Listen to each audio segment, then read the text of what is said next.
All right, Steve Wood, recovered alcoholic. Welcome all to the Great Reality Book Study. Um, I'm just going to start off with what I always like. My grand sponsor used to do this. I always like this. Is he always told the story of one of our founders, and it's Robert Holbrook Smith, Dr. Bob. On May 12th, 1935, he agreed to meet with this broken down stockbroker, newly sober man named Bill Wilson. And Dr. Bob was like, I'll do a 5 minute conversation. And it turned into 5 hours. And the reason it went so long, because Bill was the first person you ever heard actually talk about alcoholism from actual experience. You can read that on 180 and Dr. Bob's Nightmare. But what I like about that is you have to take the perspective of Dr. Bob. He's a doctor, he's a proctologist, very smart man. Went, had a lot of degrees.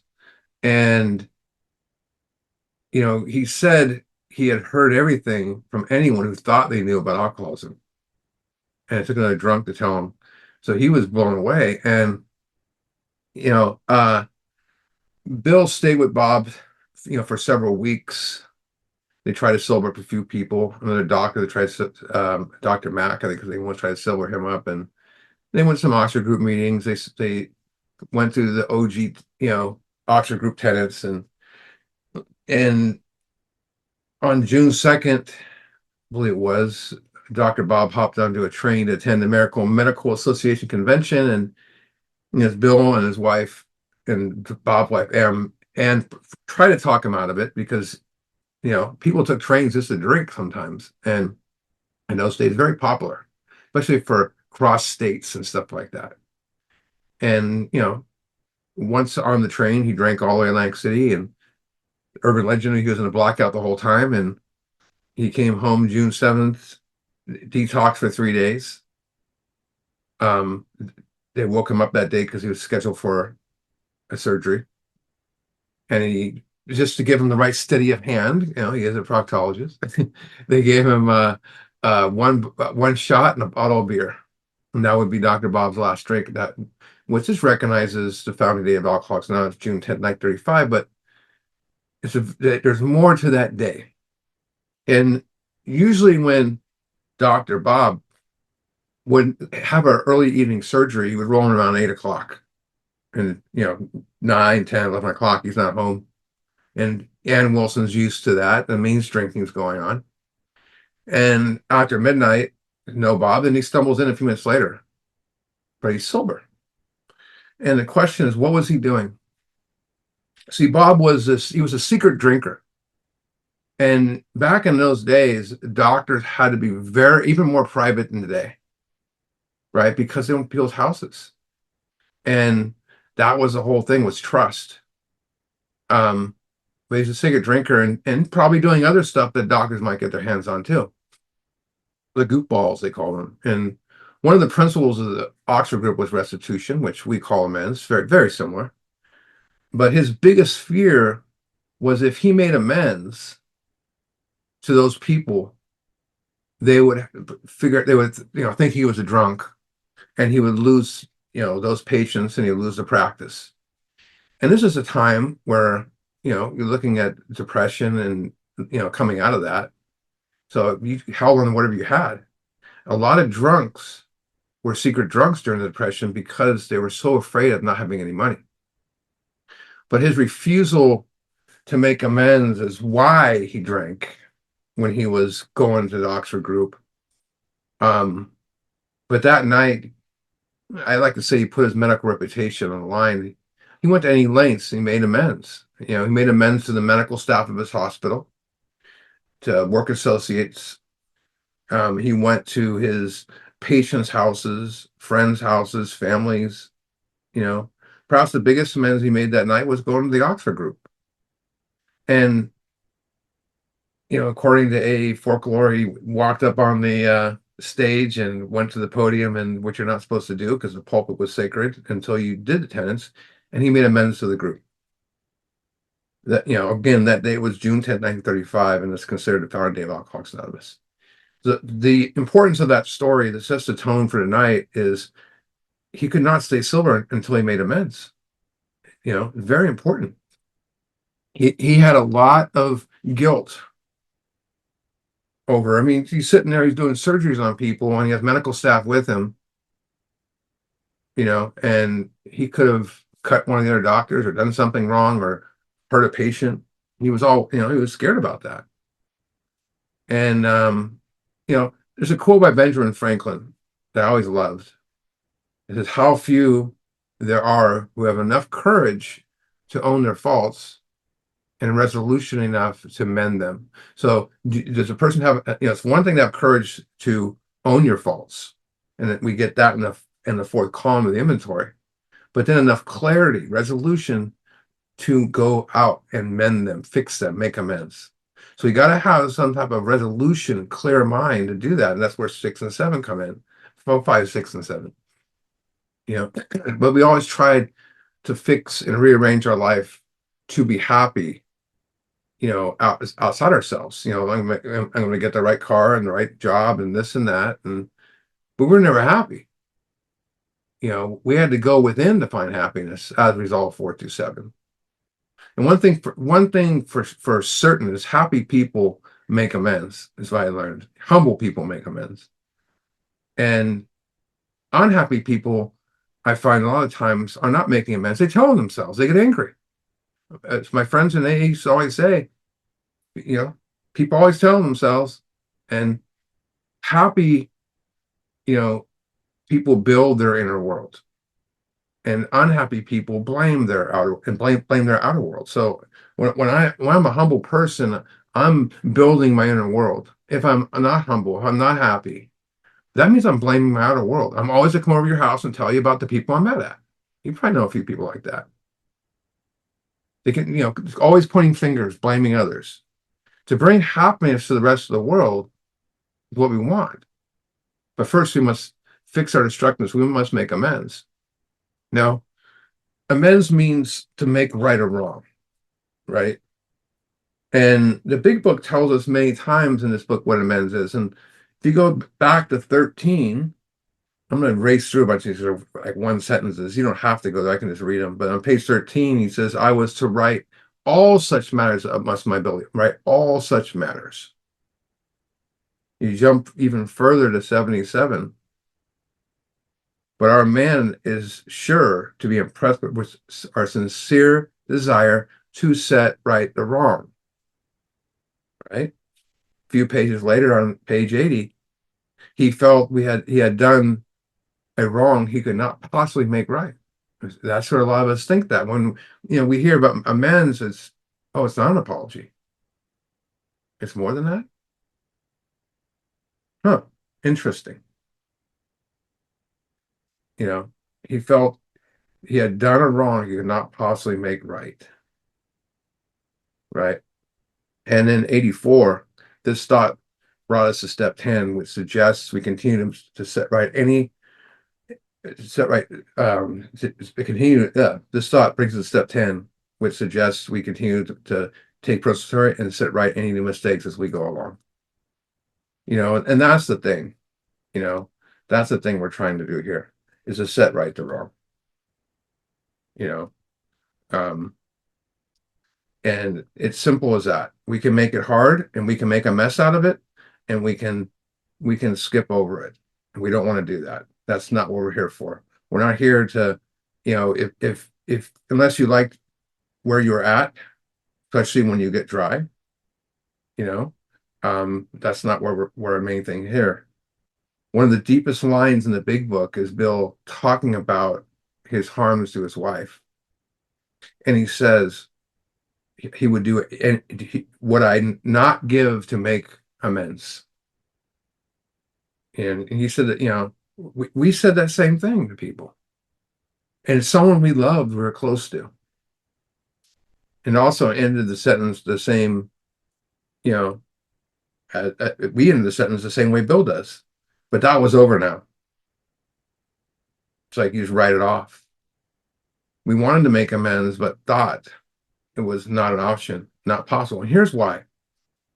Because we harm people so bad, and we saw what they did, and they write us off. At first, we're insisted to be right. We're insisted they're wrong. And then we get sober and we dry out a little bit. And we think there's no way that person will want to see my face. And you'd be surprised what happens. You know, that's the thing is, in this book study, some of you have made amends. There's another who says, I have to do that particular amends. There's that one I need to do. We all have intentions to, do this program of action. Some of us just have a list in our pocket and we're wondering what to do with it. And some are on step 4. The important thing is now, we can make that happen. And the amends can always be recreated. And what I mean by that is I'm 24 years sober. That doesn't really matter. It means it's time. But if something happens, I can write it down. I can look at it. I can go sit for 15 minutes to an hour, let it go and move on. And I can go make amends. And I know when I'm making amends, how it's going to be. And that's why it says make amends quickly, because you want to make amends quickly in the future, because we know we made amends. But last week we talked about how to write the list, the freedom we get from making amends. I want us to talk now how do we approach the individual,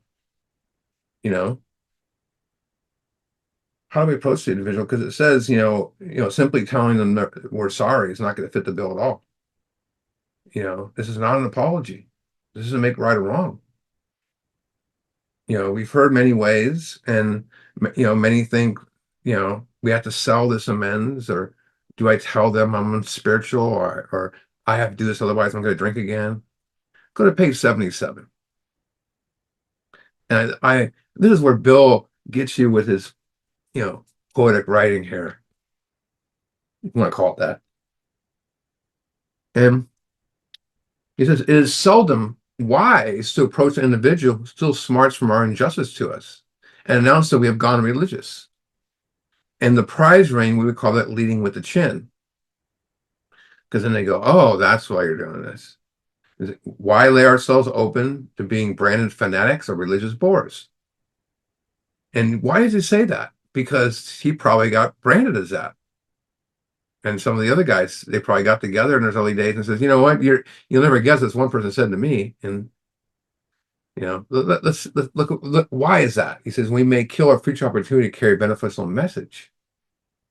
So when I'm making amends to someone, you always want to have in mind that this person might come back to me and say, hey, you came to me a few years ago and you were a maniac and you're making amends and something in your eyes. I want what you have. But you don't want to go to him with God and all this stuff, because then he may kill their opportunity. He might go, oh, that's what he's doing. But look what he says. And this is true. But our man is sure to be impressed with our sincere, they see it in our eyes, desire to set right the wrong. He's going to be more interested in a demonstration of goodwill than a talk of spiritual discoveries. Goodwill. Demonstration. It's the demonstrations we do, where we don't even say a word. We don't have to say a word. We don't have to say anything. Sometimes it's just showing up, but when the men's, you got to say something, but I don't need to tell them I'm trying to get right with God or mention God at all. I don't need to say, I don't need to say I'm in recovery either. I don't need to say I'm doing the steps. I don't need to say I'm here to make amends. I've had people say, oh, is this step 9? I say, well, I'm here to set it right. I don't need to say I'm, it's life or death or whatever. None of that stuff needs to be said, for one reason. If so many people are so bothered by us and we screwed them over, a lot of them don't care that what we're doing. A lot of them, are going to be more blown away by saying, how can I make it right? So we don't want to take the focus off what we're doing. If I say I'm here to make amends, it sounds like I'm being, oh, you're being forced to do it. I had a sponsee one time that did that, and he went to his father, his stepfather, and says, "I'm here to make amends." And he goes, "Oh, that's why you're here. So you have to do it, right?" And it didn't go well. Um, do you tell them you're forgiven? No, no. Forgiveness is only between you and God. Amends is not about forgiveness. People say that all the time. Matter of fact, you Google amends and you want a good quote, they'll shoot all these great quotes and it'll be about forgiveness. It's very misconstruing. But we'll talk more of that about that in a bit. But do we discuss their faults and their wrongs? No, absolutely not. Even if they start doing ours. But just like forgiveness, the amends is not for them, it's for us. Just like the fourth step is for you. You're not doing the fourth step for them. You're not doing step 5 for them. You're not doing 6 step for them. We know that. Duh. Amends is for us. It's not for them. Just it keeps that going. But there's there's strong belief that we need to tell the person what we did. That falsehood right there, we tell the person what we did, drives a ton of people away from ever making amends. And it's a theory that's what happens. I'm not going to go to a person and say, "Hey, I was the one that was, you know, you know, uh, having an affair with your wife or something like that." That's a mess, or they already know what I did. They want to see something beyond that. But I also just submitted my wrongs with God and my sponsor. There's no reason to do it with another person, right? Also, when we make amends, we're not there to cause more harm, injure them or others. Injure them or others can be where I start telling them the things I did, but they might not know that. Such as telling them what we did. If we're thorough enough on our inventory too, things are going to come, multiple things are going to come up. So you're not going to sit there and make amends for this, you make amends in one in general. Besides, like page 69 says, we must be willing to make amends or we have done harm, provided we still don't bring more harm in doing so.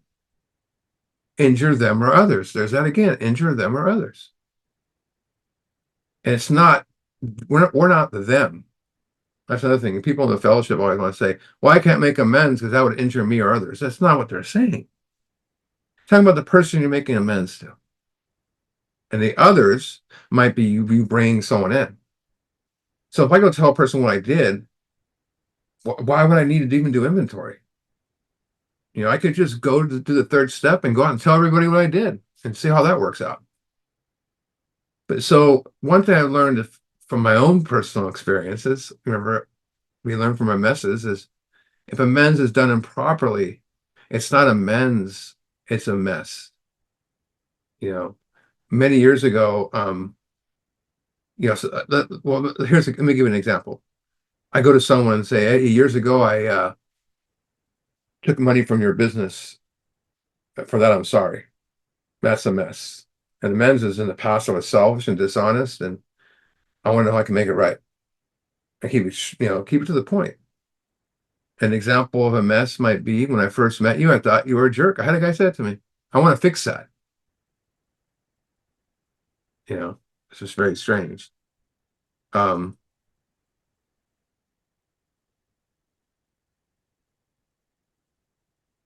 um, so here's an amends. In the past, I was selfish. How can I make it right?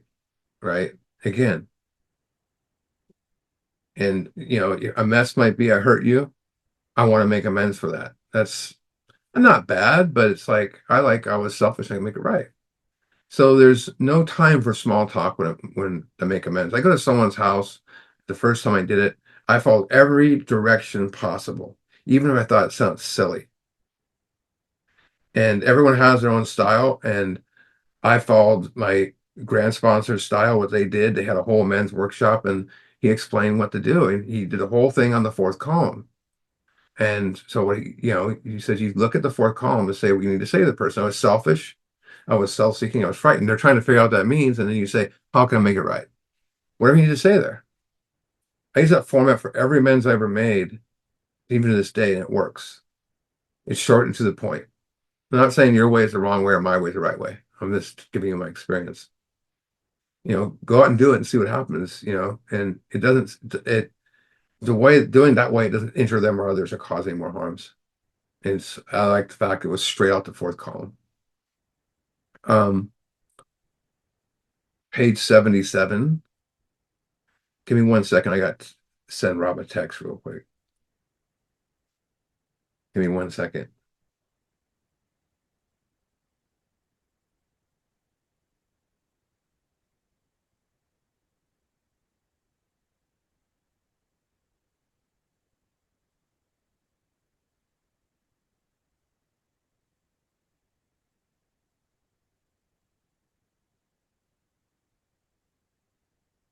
Back to our regular schedule program. Um,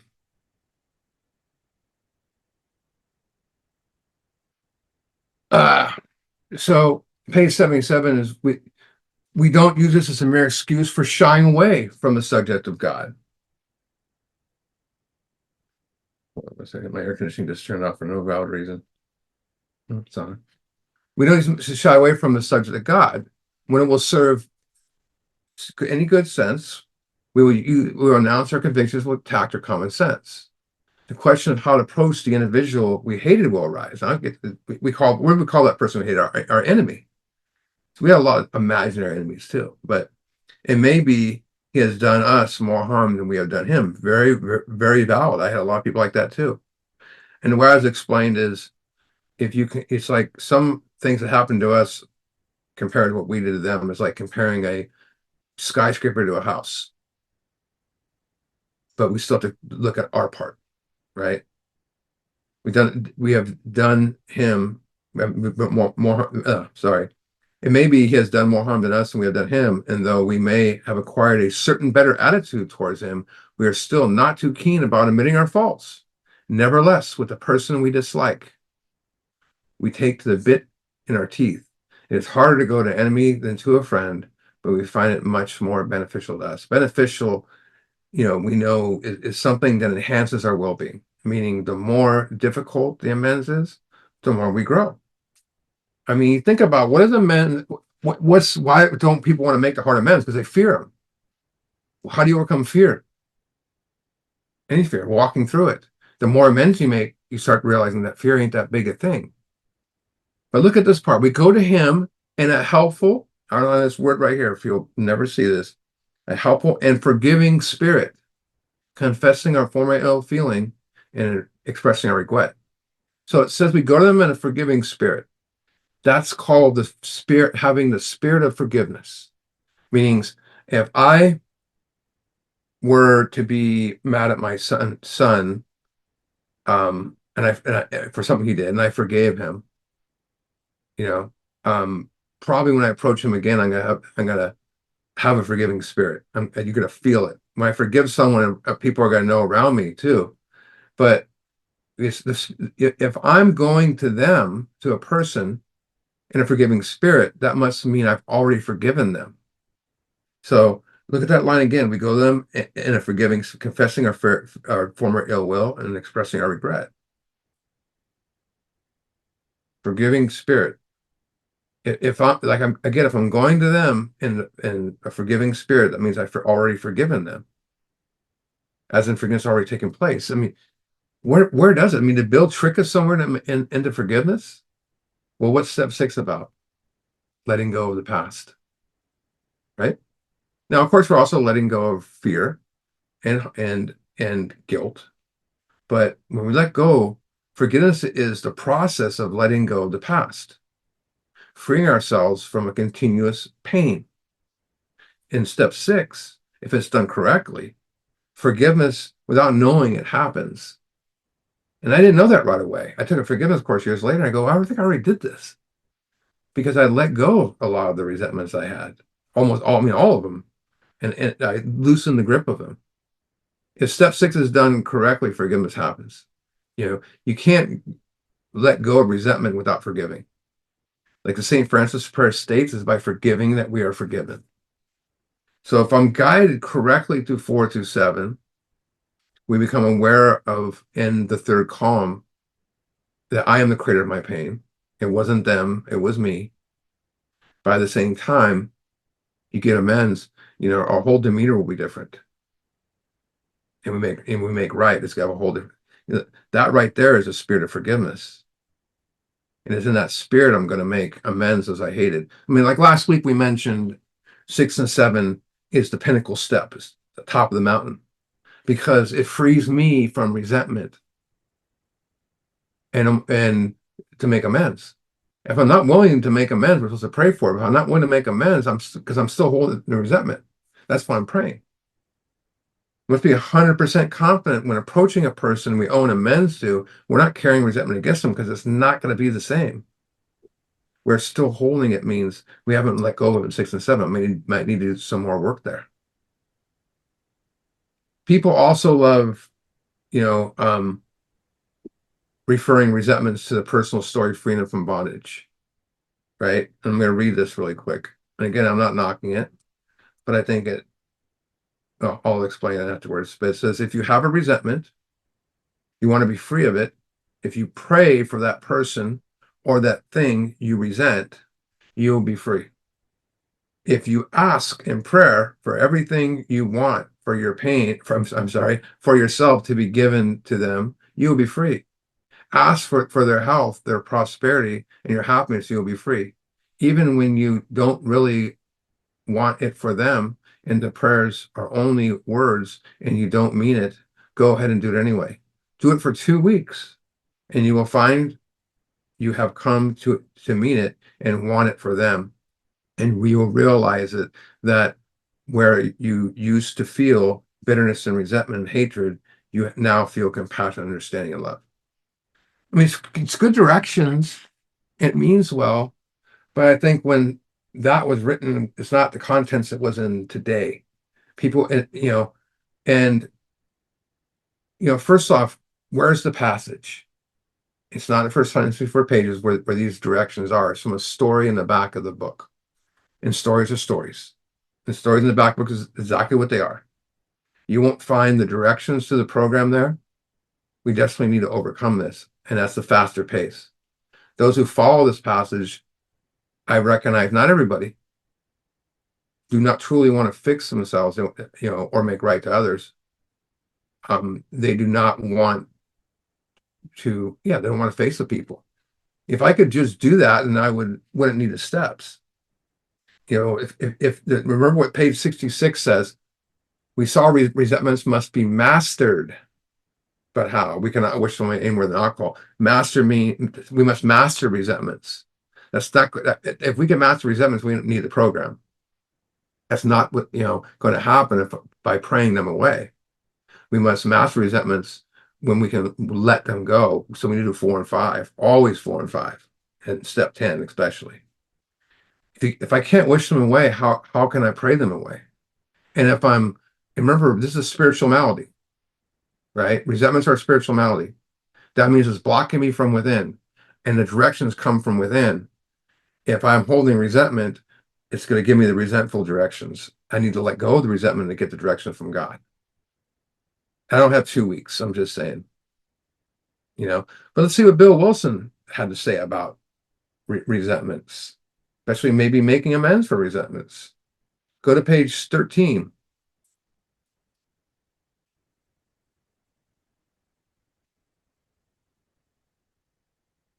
And he says, my schoolmate, we talk about Evie Thatcher, visited me, and I fully acquainted him with my problems and deficiencies. That's step 5. I mean, a list of all the people I had hurt or toward whom I felt resentment. Step 8.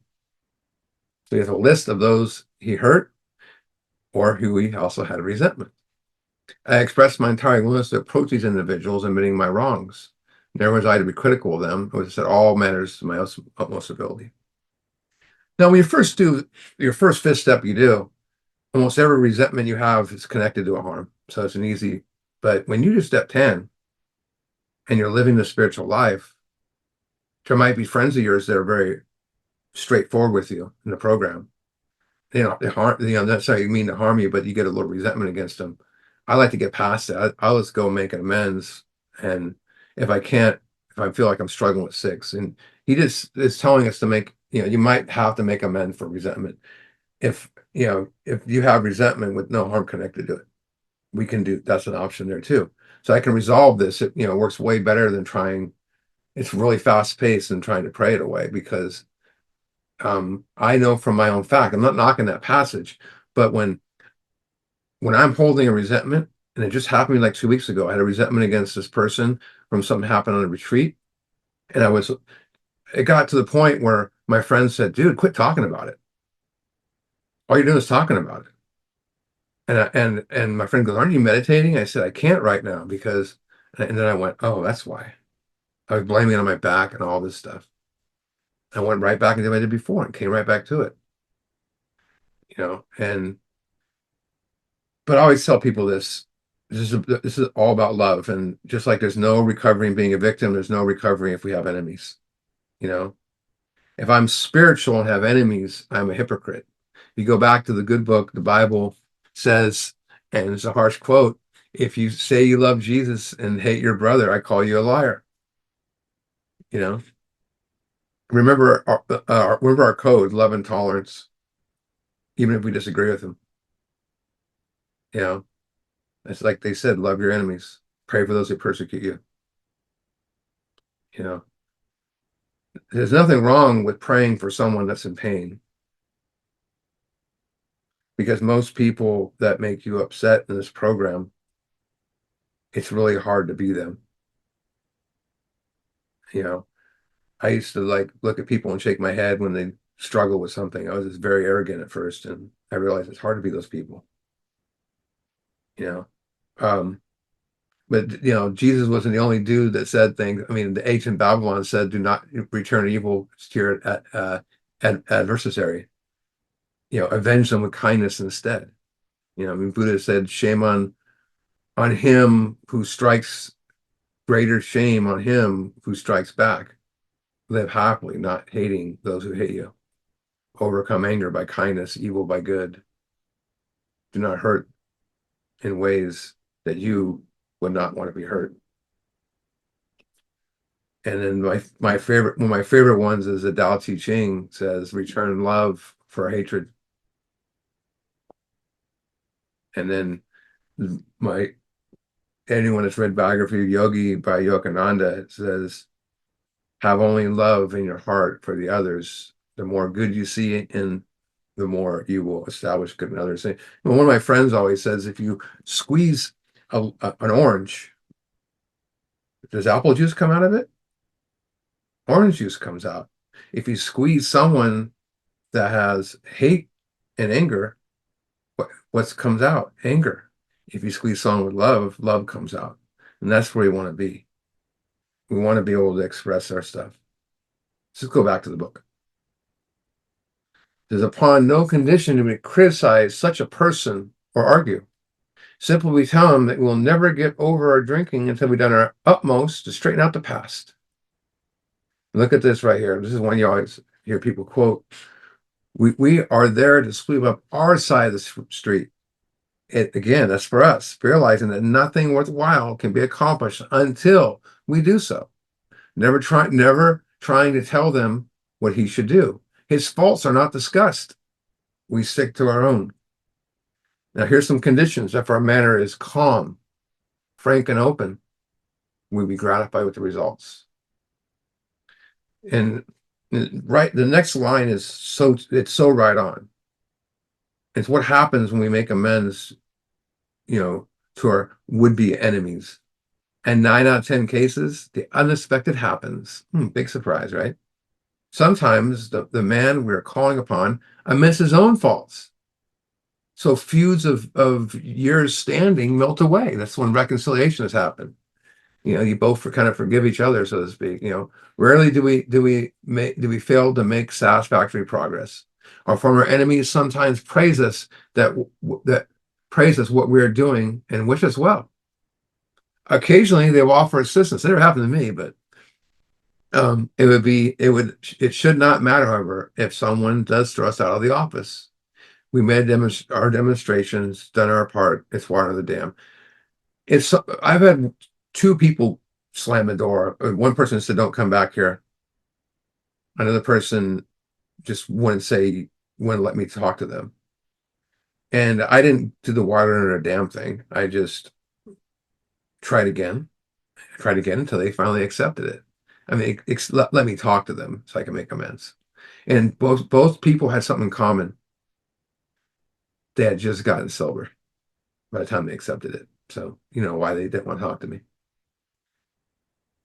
And one thing is I just thought of this right away, is it's very important. The worst thing you can do sometimes is you get sober and you're doing good in this program, and you start calling up your old drinking buddies and telling them they need to get sober as well.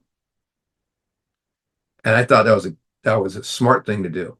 And I went to my best friend and called him up and said, "Listen, man, put down the bottle and join me in AA." And the guy's like, "F you, click." And what was bad about that, he didn't say it like that, but pretty much. What was bad about that, when I went to go make amends to him where he lived in Vegas, he stood me up, and I found out about a month later, after he had died, that he didn't want to talk to me because he was going to get 12-step lectured again. So if I hadn't lectured him, he probably would have heard the amends. I'm not saying he wouldn't be dead, but you know, I did feel incomplete without making the amends to him I owed.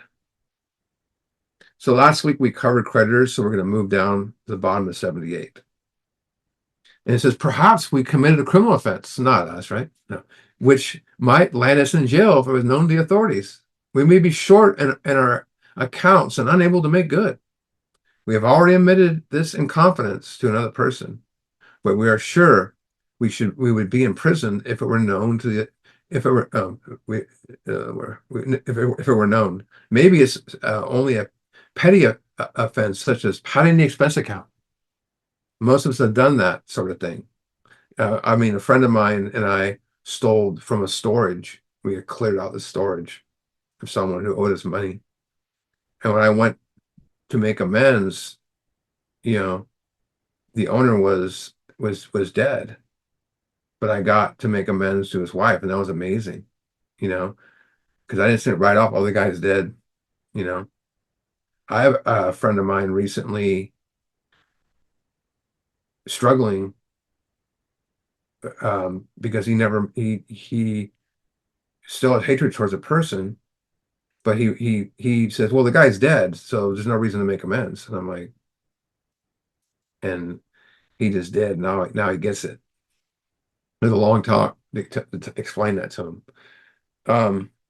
Maybe we're divorced and have remarried, but haven't kept our alimony to number one. See an indigent about it, and it has a warrant out for arrest. That's a common form of trouble too. A lot of people don't want to do that. Why? Because they don't want to start paying money. They're going to find you anyways. My best friend in recovery, my mentor, about 6 months in recovery, was dodging making amends to his ex because he was worried about, you know, alimony or child support. And then 2 days later, this friend comes up to him and goes, "They got me, state franchise tax board, and I got him." And he made all those amends. I mean, he made amends to his wife, and just started making monthly payments on time, and wouldn't take a lesser amount that she wanted, and he paid it all off. Amazing. Let's go to page 36, the last sentence. I mean, 76, not 36. Had it backwards. 76, last sentence. Remember, it was agreed. So we're going to review this part. We already went here before. 76, third paragraph. Last paragraph. Bottom sentence. Remember, it was agreed at the beginning that we go to any lengths for victory over alcohol. So that's why we came here. We went to any lengths for victory over alcohol. Now let's go back to 79. And we're going to see some interesting here. Although these replications take immutable forms, there are some general principles we find guiding. Now, look at the shift. A minute ago, we said if we agreed at the beginning to go to any lengths for victory over alcohol. Now I made a bunch of amends. Look at the shift. Remember, reminding ourselves that we decide to go any lengths to find the spiritual experience. So we go from any lengths for victory over alcohol, and the alcohol obsession is gone. And after a few amends, it shifts to something completely different. We decided to go to any lengths to have a spiritual experience. That's a shift right there. It's called a shift. At least, that shifts, we went any length for Victor over alcohol, and it shifts to, amends, having going any lengths to have more of a spiritual experience. The next part, it's also the nice prayer. Part of it is, we pray that we given the strength and direction to do the right thing, no matter what the personal consequences may be. Great definition of spirituality there too.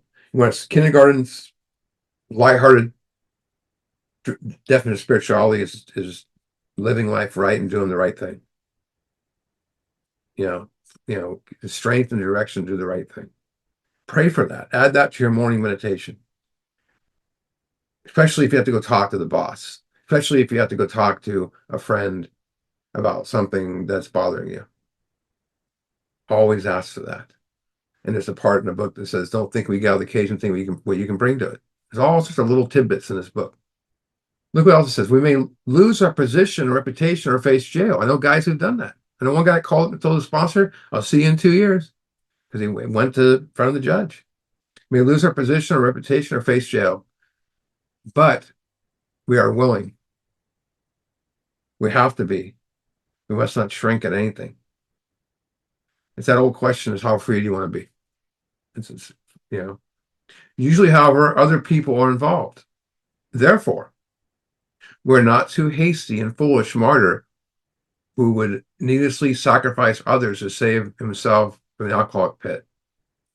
A man we know had remarried. Because of resentment and drinking, he had not paid alimony to his first wife. She was furious. She went to court and got an order for his arrest. He had commenced our way of life, which means did the steps, had secure a position, and was getting his head above water. It would have been impressive heroics if he had walked up to the judge and said, here I am. We thought he ought to be willing to do that if necessary. But if he were to face jail, he could not provide for either family.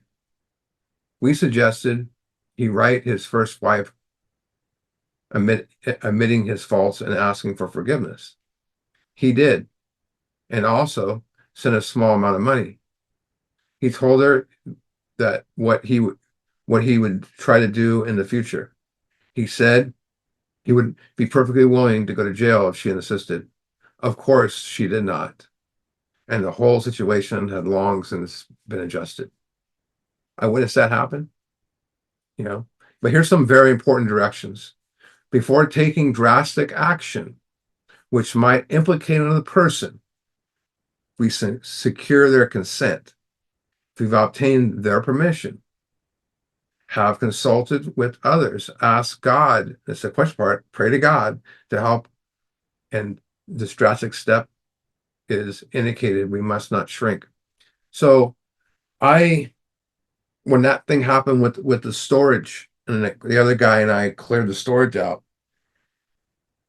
my sponsor suggested I go talk to the guy I did it with, and I mean, he had kind of just walked away from the drug life, but still kind of lived it, so to speak. I mean, kind of was half 1 foot in at all times. And I first went to him and said, hey, I got to go make this amends, but I need your consent. Because why? I don't want to injure him. So if I implicate someone else, I'm injuring them or others. That's the outside person, the other. And finally, after like 3 times of bugging him, he finally said, just go do it, man. I see it means something to you. And that's what happened. Must not shrink. This brings to mind about a story about one of our friends. While drinking, he accepted a sum of money from a bitter, hated business rival, giving him no receipt for it. He subjectively denied ever having received the money and used the incident as a basis for discrediting him. He thus used his own wrongdoings as a meaning of destroying the reputation of another. In fact, his rival was ruined. He felt that he had done a wrong he could not possibly make right. If he opened that old affair, he was afraid it would destroy the reputation of his partner, disgrace his family, and take away his means of livelihood. What right had he to improve those dependent, involve those dependent upon him. How could he possibly make a public statement exonerating his rival? After consulting with his wife and his partner, he came to the conclusion it was better to take the risk than to stand before his creator of such ruinous slander. Means he couldn't look himself in the mirror.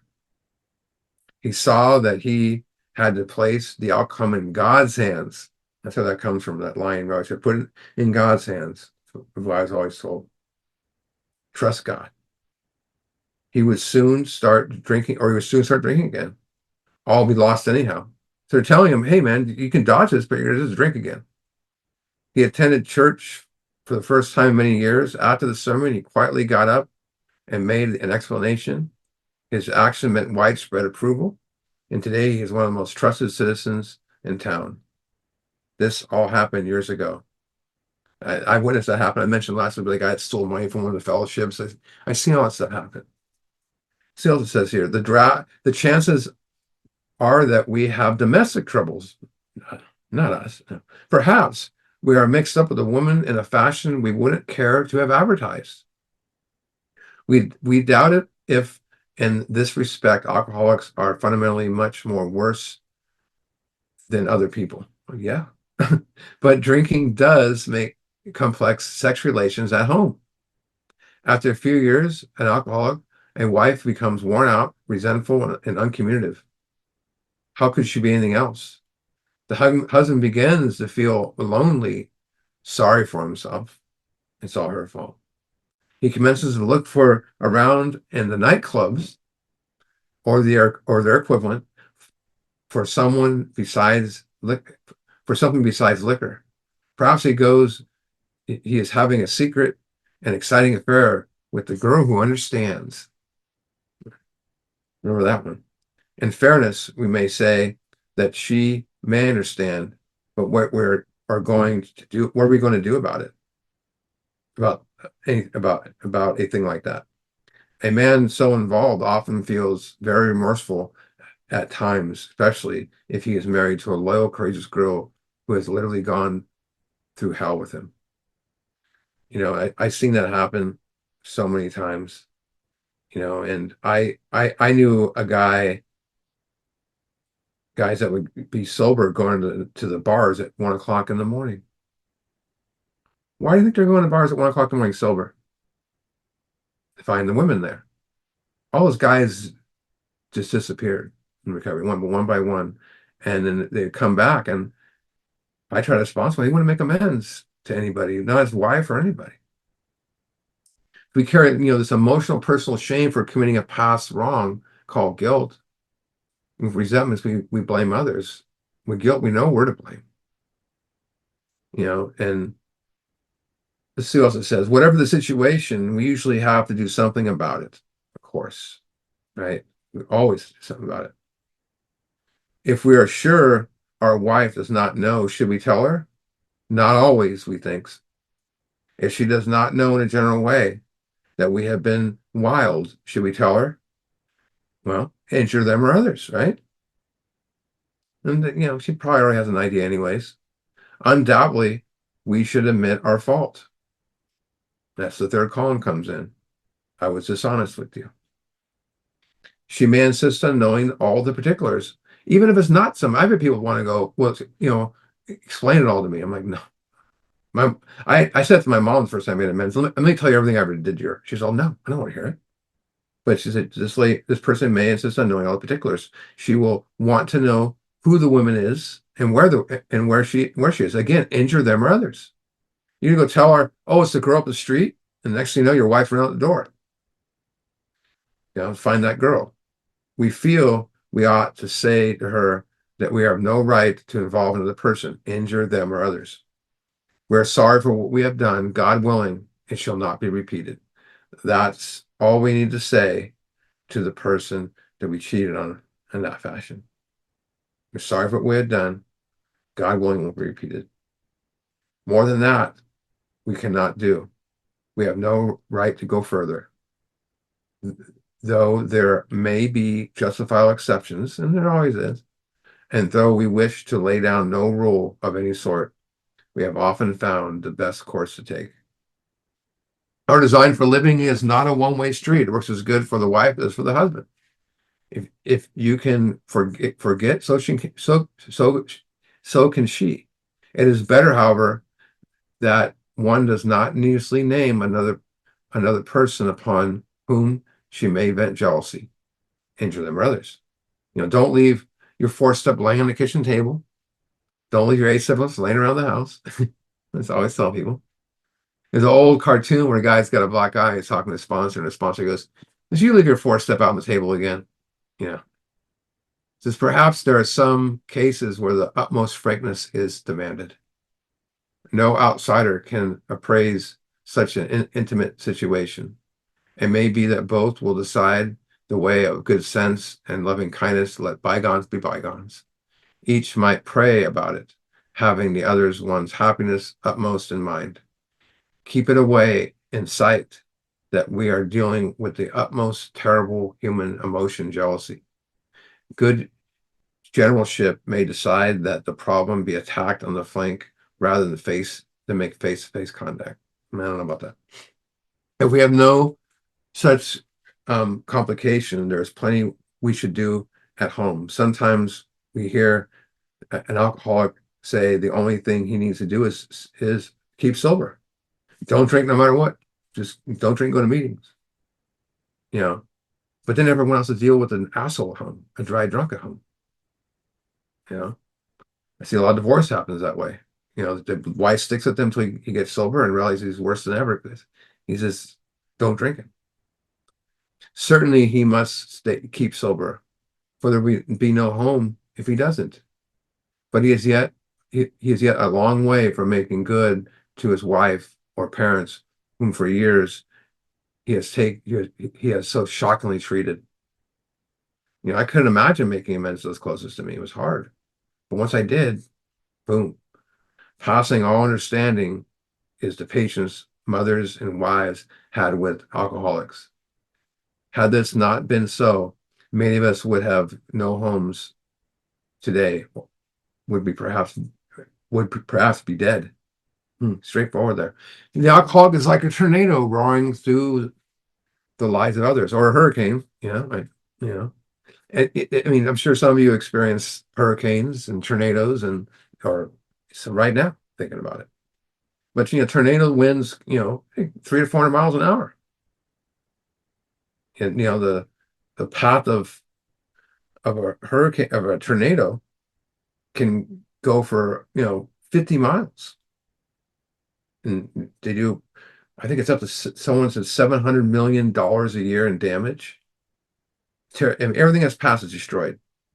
You think of all the people, thousands that get injured or die, from debris, the roof shingles, broken glass, etc. Houses and businesses are destroyed, large buildings gone, the bridges ripped out of the ground, trees uprooted, cars, you've seen those go for miles. Completely changes people's lives. Now let's look at this, and after knowing that information, the alcohol is like a tornado roaring through the lives of others. Hearts are broken, sweet relationships are dead. Affections have been uprooted. Selves and inconsiderate habits have kept the home in turmoil. Did your path of destruction look like a tornado? How many miles did it spread? Think about that. What destruction did you cause? How many lives got changed? Whose lives were changed forever because of you? If so, it would make sense to make amends. Wouldn't you want to? Look what he says. We feel man is unthinking. I mean, it's inconsiderate. When he says sobriety is enough, remember, sobriety is just a byproduct of this, just a fingernail clipping of what we're doing. He's like the farmer who comes up from a cyclone cellar with his home in ruin. I mean, it's gone, destroyed. To his wife, he remarks, "Don't see anything to matter here, Ma. Ain't glad the wind stopped blowing." The most self-centered act a person can do is not make amends for their destructiveness. You hurt people. You destroyed lives. You saw the pain on their faces. You saw the blameless children, the husbands or wives, the friends. You see the destruction behind you. You look over your shoulder and know it's there. You write down all the stuff. You discuss with another person. You discover what caused it. You ask God to remove it. You look down at the list and refuse to make amends. I'm good. So many lives their lives in the delusion of being sober somehow balances the scale of our destructiveness. That's complete BS. And I hear it all the time. I'm sober now. I was a guy at a group say this not recently. I'm sober now. You know, I'm alumni of the month. I got 6 months. I just got a promotion.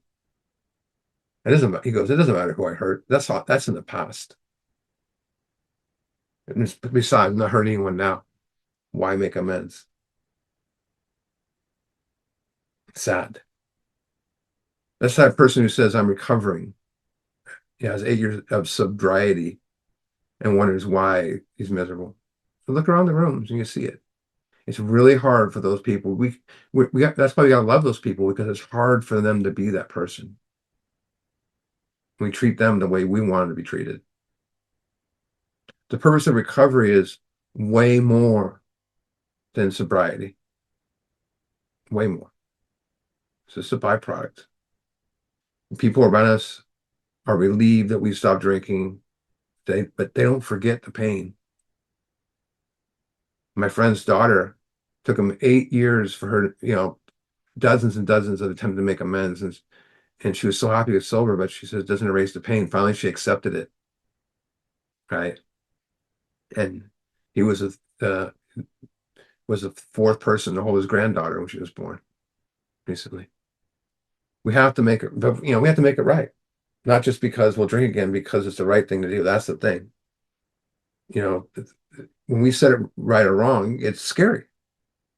You know, but I always tell people this: wasn't quitting alcohol scary when we're sitting at home trying to dry out or drinking? But we did it. Making that third step or driving to our sponsor's house, knowing we got to go do that, but we did it. So was writing out the dreaded fourth step and discussing with someone we just met.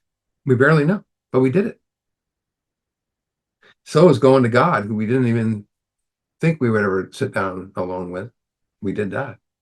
So this amends is our last big leap, last big hurdle. Why stop? The main thing that always stands in the way of making amends to another is always us. Is always us. Or it's a spiritual axiom: when there's something wrong with another, there's something wrong with us. I made amends because I was bleeding, from the inside out.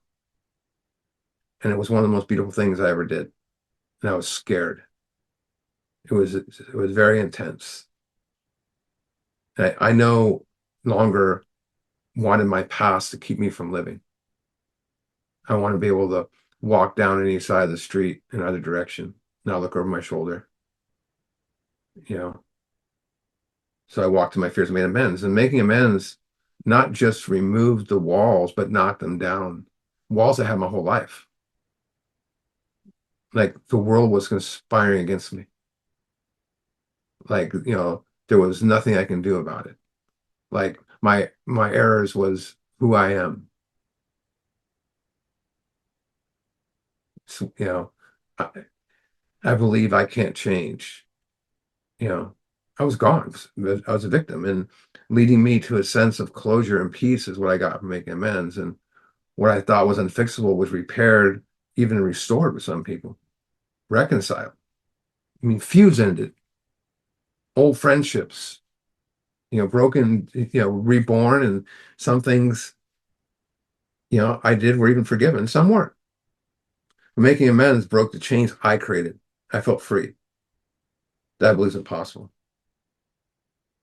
It was scary, but I could clearly see why I had to do it by the time I got there. And my life was not just a series of accidents. Everything, that happened in my life happened to bring me is where, everything that happened to me, I believe, was was where I was standing right now. Everything, all the bad stuff had happened to me so I could do what I needed to do. And that was make amends. But the behaviors of my ego, arrogance, and self, it's faded. Each amends brought me closer to the spirit. And because of that, I could see my past as a gold mine now. I knew I was, a spiritual being with no external limitations. And, I was destined to live because of amends. You know, so many think step nine is harder, is a harder way. The truth is step nine is the easier way. You know, and you see why it's an awakening. You make an amends. You see why it's an awakening. The freedom I stand on today is built on amends. And making amends and just make the amends and see where your feet land. It's not for you. I mean, it's not for them, it's for you. Sorry. But next week we're gonna break down and dissect the step nine promises. And we're gonna start getting into 10. I'm gonna stop the recording.